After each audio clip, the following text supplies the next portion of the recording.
YouTube? It's your brother YT. Wake 'em up, back at it again with another video. Mass layoffs are not planned. They don't discriminate. They coming for every job. Family, you already know what to do. And if you're brand new too, thumbs up this video so YouTube can push this content out. Smash subscribe to join the tribe and ring the post notification bell as well.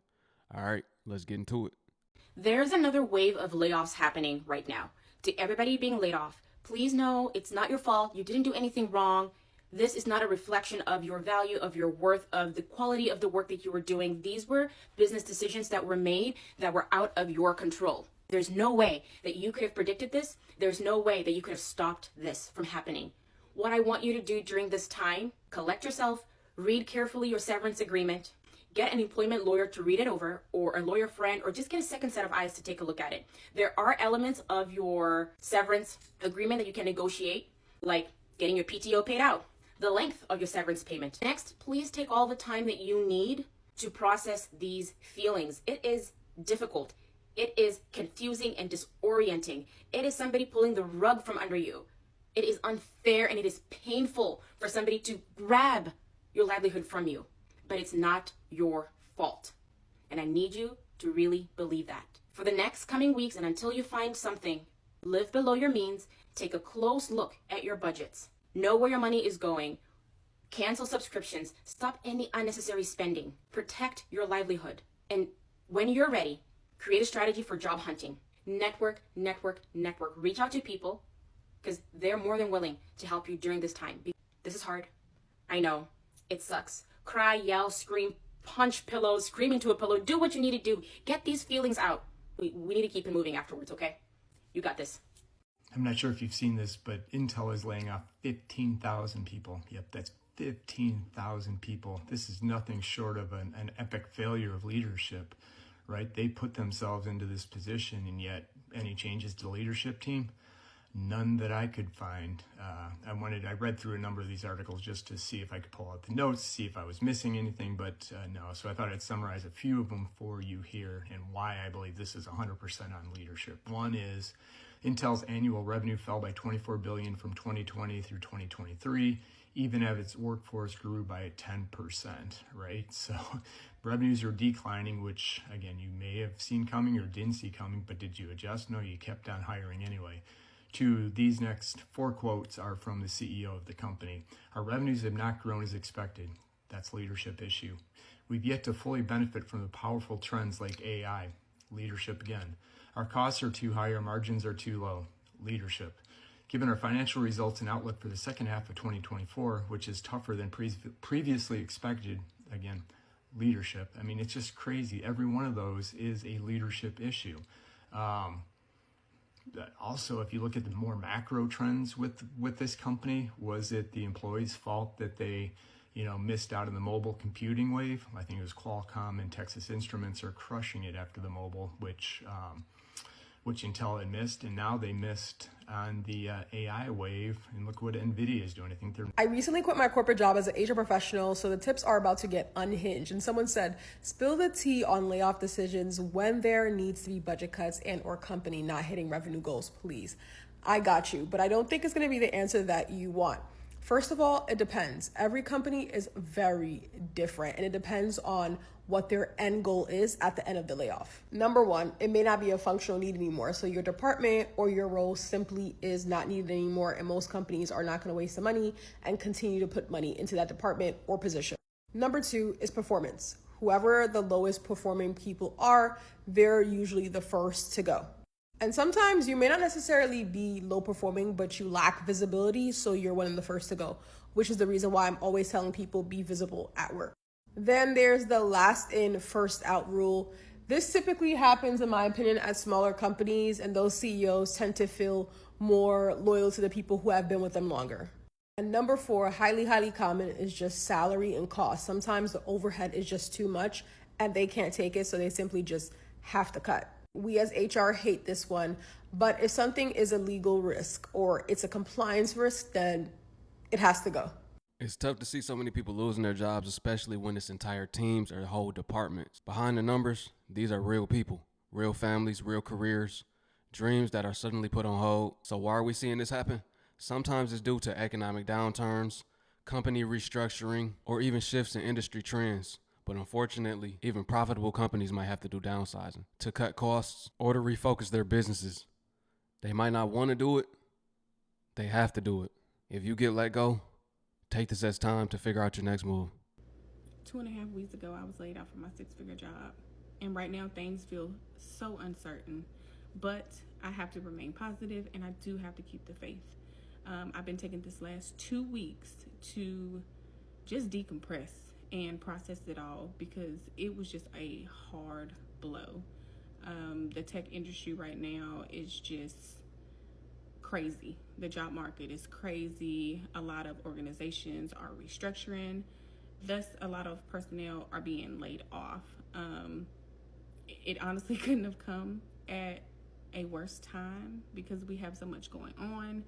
But, you know, if you've been affected by a layoff or, you know, terminated from your position, I completely understand what you're going through, and I'm sending prayers your way. I just ask that people please send a positive note. Pray for me, because I truly need it. But I do know God has something greater in store for me. I was laid off from HBO Max today. I was head of brand, and I was in charge of rebranding HBO from HBO to HBO Max to Max to Max Origins, then back to Max Bold. We spent hundreds of hours of vibe ideation and shareholder alignment and posted ideation getting there. I'm thrilled, though, to take my talents to Google, where I'll be rebranding the G from like a stripy vibe to a more gradient aesthetic. So look out for that work. I've reached a milestone I did not want to reach. 100 jobs. I have officially applied to 100 jobs in 60 days. 100 jobs in 60 days. I don't know what to do with that number. I don't know what I want you to do with that number. I don't know. But I've never been in this place in my life before. I've never felt like this before. I mean, look at me. Look at me today. How I look is exactly how I feel. Layoffs are confused and scary and can play with your self-worth and confidence overall. But just know your job does not define you. It does not make you who you are. Your job title was not your identity, and it does not make you less capable or less worthy. Just because you got let go from that job does not mean that is your end-all be-all. It wasn't before you got that job, and it's not now that you no longer have the job. I know for a fact that a lot of the job postings on LinkedIn are fake, because I interviewed for a job back in October when I still had my job, because I was like, you know what, the recruiter reached out to me. It doesn't hurt to take an interview. And I didn't end up moving forward in the interview process, which is fine, but they're still reposting that role today. Okay. So I interviewed for that in October. It is now almost June. So you're telling me in 8 months of reposting the role on LinkedIn, probably thousands of applicants and several dozen interviews, you haven't found a single person who's qualified for the job out of tons of qualified applicants on the job market right now? I'm not buying that at all. And now that I am on the job market, I'm seeing this happen with so many other positions where the same roles get reposted. Like, keep in mind now, most applications will get probably 400 to 500 applicants within a day or two. So if you're reposting it multiple times, that's thousands of people who are coming through the pipeline and not a single one gets hired. I genuinely don't understand why companies do this. I've heard that sometimes it's just to show their board or their investors that they're hiring and they're growing when actually they're not. I've also heard of instances where candidates will go all the way through the case study, the assignment round, and then they don't end up getting hired. So people assume that was to kind of steal free labor from candidates who are looking for jobs. And honestly, I wouldn't be surprised if that happens, because you see product designers or software engineers who end up having to do assignments for different job interviews and then get ghosted after their presentation, and people will say that they did end up using their work. So I'm sure there's a lot of that happening too, but I just don't understand why it's becoming so common for companies to post fake jobs. If anybody has ideas, please let me know, because it's so crazy to see. I'm like, there's no way. There's so many qualified applicants on the job market right now, and you're telling me none of them are good enough to work at your random startup that nobody's heard of. This is my first weekend after being laid off. It really does not help that the weather is so gloomy. It is pouring rain. So if you weren't depressed already, the weather's really trying to get you there. But I am starting to realize just how intertwined work was in my weekends. Obviously, during the week, that's a given, and there's going to be huge gaps now in my weeks that I have to figure out how to fill. It is Saturday morning, and I'm thinking through things that I need to do or the habits that I have, and it hits me, but you don't have a job now. You don't have a job now. You know, like that thing was tied to the job. And I'm realizing just how many things I was doing during the weekend to set myself up for a good work week. The main one obviously was meal prepping. I was spending Saturday doing groceries, and usually I buy from a few different places because I was on a budget, and so trying to find the best prices and things everywhere, best deals, going to Costco for certain things, and then going to other stores for things that I don't need in bulk. And then Sundays, I was spending a good chunk of time cooking. So it was usually around 2 to 3 hours, depending on what I was making. Obviously, I may not have a job, but I still need to eat. And there are other goals that I was hitting with that habit that I still have. So my financial goals more than ever. And my fitness goals are still going strong, and I'm focusing a lot more on those now. So it's something that I will continue to do, but I feel like for this and next weekend, I probably will take it a little easier on the meal prepping habit that I had already built, just because it does feel so tied to work and to my work week. Let me get Pepito up. That it doesn't align with what I'm working on right now post layoff. Essentially, like, my mental wellness strategy is for every gap in my days that is left from that job, filling it with things that I had been wanting to do for the longest time, but was putting off or was not doing because I was too busy with work. For example, I had been wanting to go to Kirkland, sit by the lake, and just read there for hours.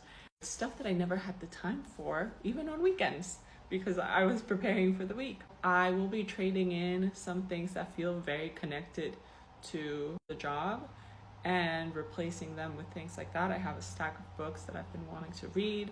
I've been wanting to be more creative. I've been wanting to just pick up a pencil and draw just because I exist. And I think this is the opportunity to do some of that, to heal myself.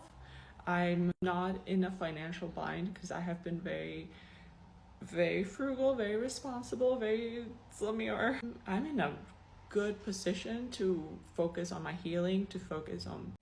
See that, family? Even if it's bad, that don't mean it's all bad. When you do what she did, you live below your means, you stay frugal, just in case something does happen. When it does happen, it's not like you stressed. It's more so a feeling of being relieved. It could be a relief. Sometimes people need a step back so that they can focus, right? Sometimes they need time. Most people never have time. They need time to think clearly, appreciate what they do have, realize what they don't want out of life and what they do want out of life, and what the next step is moving forward. Sometimes you got to take one step back to take 10 forward. That's what a layoff is. It's a redefining period. It's a time for restructuring, a time that you can refocus your life. Well, I recently lost my job after 2 years at a logistical company doing their data analytics. On Thursday, they called and I knew exactly what was going on, and that was it. They said, ship back the equipment and good luck. I did small severance because it's only, 2 years long. Since we're a single income family, now we have no income coming in, and we were living paycheck to paycheck. Does anybody know what to do? We're going through the motions of, filing for unemployment. So I just got laid off. 6.5 years with the company I worked with. absolutely loved what I did, loved my coworkers, loved the company. But as many of you have seen, layoffs have been happening everywhere, and sadly, I was one of them.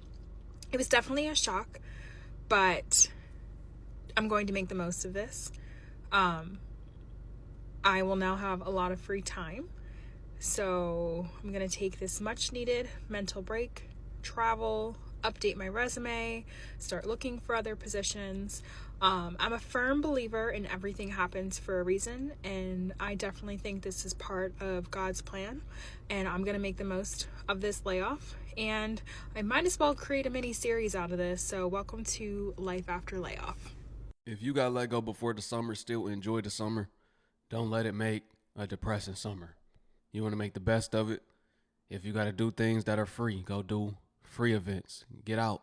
Find some events on Google that don't cost that much or don't cost anything. You can still find something to do.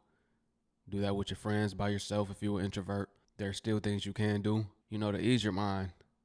And at the same time, keep your mind occupied.